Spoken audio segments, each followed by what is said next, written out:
27 candidats à la présidence ont confirmé leur participation pour la reprise du premier tour le 9 octobre prochain. Selon le président du BED de l'Ouest 1, Wally Desance, la liste des candidats ayant confirmé leur participation a été acheminée au CEP. Nous avons d'abord Charles Jean Hervé. Lui-même, il est inscrit en bas bannière PENH. Nous avons Narcisse Maryse, famille Lavalas. Joseph Maxo, rendez-vous. Dupiton Daniel, CONAP. Magloire Roland, PDI. Gauthier Marie-Antoinette, PAC. Désir Lupner, MPH. Bretou Joseph Harry, COPA. Douillard Marc Arthur, PUN. Bertin Jean Mur. Dalvius Gérard, PADH. Dalmatie Kessler, Mopanou. André Amos, FURH. Duozo Villers Cluny, Mexepa. Célestin Jude Lapé. Durant 10 Joseph Varnel, rétabli Haïti. Cornélie Jean Ronald, RPH. Poincy Jean, résultat. Sans peur Jacques, Clé. Edmond Bozil, Edmond Supplice Bozil, Fusion. Jeune Jean Chavannes, Canaan. Fleucou Nelson, Ola Bâton Genesla. Moïse Jovenel, PHTK. Moïse Jean-Charles, Petite Dessalines. Séan Jean-Henri, Rémé Haïti. Renoir Jean Clarence, Union.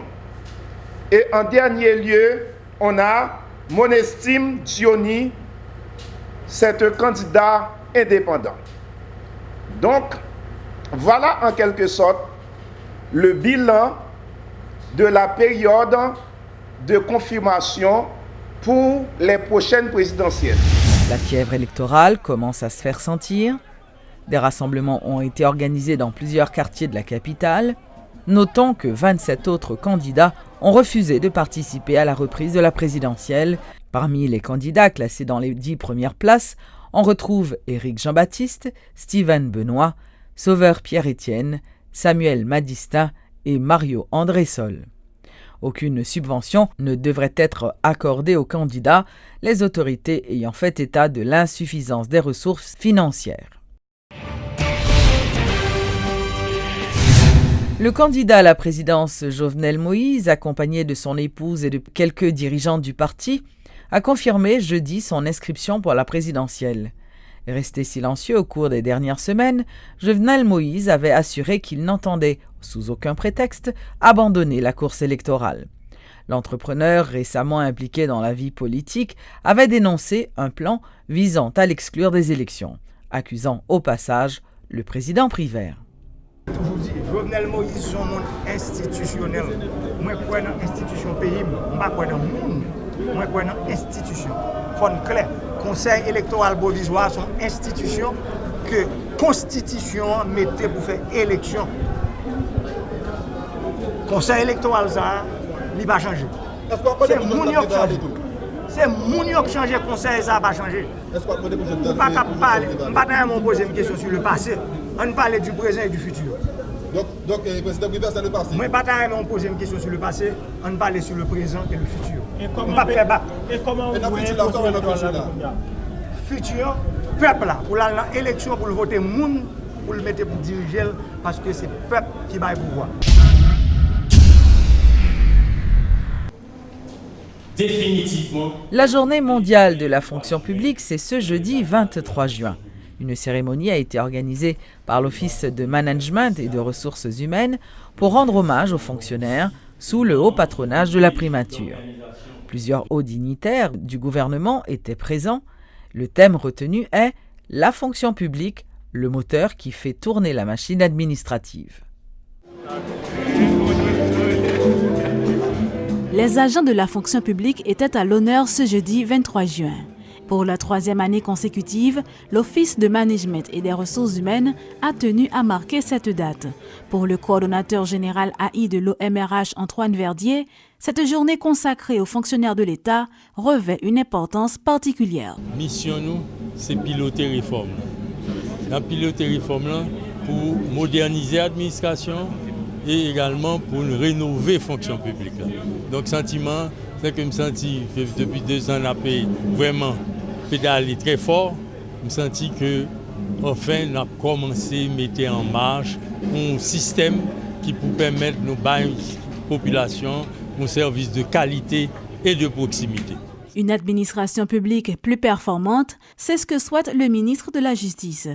Maître Camille Edouard Junior a plaidé pour que cette journée instituée par les Nations Unies en 2003 soit aussi une occasion de prendre de nouvelles dispositions.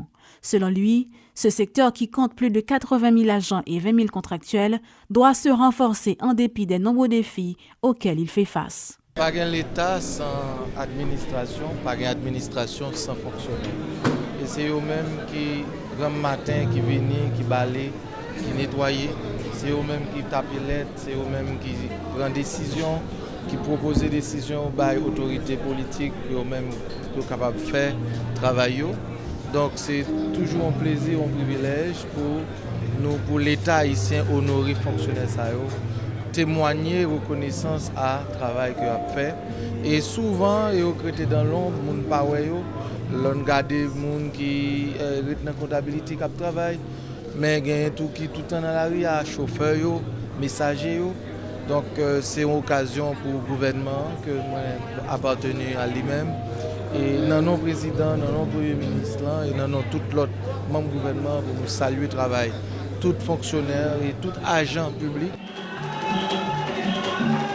Entre discours et spectacles de danse, des plaques d'honneur ont été décernées à des fonctionnaires publics, notamment au président Jocelyn Privert et au Premier ministre Enek Jean-Charles.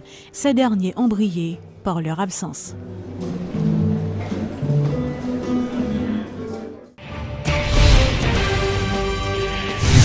De nombreuses activités seront organisées vendredi à l'occasion de la 7e édition de la journée de dépistage du sida en Haïti et dans la Caraïbe. Selon la responsable de marketing de la Scotiabank, Tania Rocourt, qui était invitée ce jeudi à la rubrique Le Point, cette activité devra permettre à plusieurs centaines de personnes de se faire dépister. Pour sa part, le docteur Kessner François, responsable du service de prise en charge du sida au MSPP, a assuré que le ministère de la Santé publique fournira tous les équipements nécessaires pour que cette journée soit un succès. Nous avons 3 succursales de la Scotiabank qui vont participer. Ce seront des sites mobiles avec à la Grand Rue, nous avons Fosref et Serovi qui seront avec nous. À Delma, nous aurons les centres GESCO qui travaillent dans le domaine. À Carrefour, les centres GESCO et Fosref. Nous avons le centre de santé de Portail-Léogane dans la zone de la Grand Rue Portail-Léogane. Les centres GESCO à Bicentenaire, dans la zone du pénitencier national, l'hôpital Bernard-Meuse, et Serovi à Turgeau, Espace Volontariat au Bois-Vernat, l'Institut Femmes Péréo à la Ruelle Nazon, Fosref à la rue d'Arguin, Fosref à Delma 19, Fosref à la Grand Rue, l'hôpital de la communauté haïtienne, le Centre de développement de la santé, CDS, à Petite Place Caso, l'hôpital Foyer Sainte-Camille à la Croix des Bouquets et l'hôpital Christ pour tous au niveau de Front Parisien. Ça, c'est dans le département de l'Ouest. Nous avons 17 sites. Ensuite, nous avons centre de Fosref au Caille, dans le département du Sud. Centre de santé Cas-Soleil au Gonaïve. Centre de santé Saint-François d'Assise à Henry. Centre de santé Sainte-Claire d'Assise à Morchamp-des-Salines. Et l'hôpital Sacré-Cœur Milo au Cap-Haïtien. Le thème de la journée, c'est Sida, nous pas prendre, nous pas bail, nous engager. Donc, nous invitons toute population pour venir faire test là parce que c'est gratis, c'est confidentiel, c'est rapide. Donc pour cette journée de dépistage, donc, le ministère va en fait fournir les intrants, s'assurer que les condoms sont disponibles dans ces sites, s'assurer que les intrants de dépistage sont disponibles et aussi s'assurer que les tests se font selon les normes établies par le ministère de la Santé publique. C'est un personnel des institutions qui va réaliser le test. Donc à ce moment-là, on va s'assurer justement, parce que ça encore intervient le ministère, pour s'assurer que cette personne-là qui est dépistée et la personne est positive, donc on va s'assurer que la personne est rentrée dans la filière de soins. Parce que c'est dépister, mais aussi prendre en charge. Oui. Le concours de reboisement lancé par la compagnie pétrolière Total Haïti en février 2015 et baptisé Combit Reboisement a pris fin. 3 personnes ont été récompensées pour leur travail. La remise des prix a eu lieu à l'Hôtel Caribé. Pour Luc Maïch, directeur de Total Haïti, ce concours avait pour objectif de soutenir des projets collectifs et des actions individuelles visant la protection de l'environnement. Et cette année, nous avons eu plus de sponsors et 250 participants à ce concours. Il y a 144 projets qui ont été vérifiés sur le terrain, des très beaux projets. Les 250 participants, ça représente 3 millions d'arbres qui ont été plantés. Et le but de ce concours, c'est de montrer qu'il y a des choses très bien qui existent et que d'autres peuvent faire la même chose. Donc on a eu en plus le plaisir de voir les gagnants de l'année dernière revenir et nous dire ce qu'ils avaient fait avec les primes qu'ils avaient gagnées l'an passé. Donc je crois que pour l'instant tout le monde est satisfait et ce qu'on veut c'est que ce concours se reproduise chaque année pour que de plus en plus des gens aient envie de faire des projets de reboisement. Alors il y a eu 5 catégories et dans chaque catégorie il y avait le premier, le deuxième et le troisième prix. Donc ça faisait 15 gagnants en tout pour le concours de cette année. Il y a eu 6 millions de gourdes de primes qui ont été attribuées. La plus petite était de 100 000 gourdes et la plus importante était de 900 000 gourdes. Les arbres capturent le gaz carbonique qui est dans l'atmosphère et ça diminue les effets de serre. Donc plus il y aura d'arbres, plus on arrivera à contrôler le réchauffement de la Terre. Et donc la somme de beaucoup de petits projets, ça fait un très gros projet. Et à Haïti, il y a beaucoup d'arbres à replanter parce que vous avez vu qu'il y a une déforestation qui est très importante et tous ces projets participent à la reforestation. Et ce qu'il en faut, c'est plus et plus chaque année.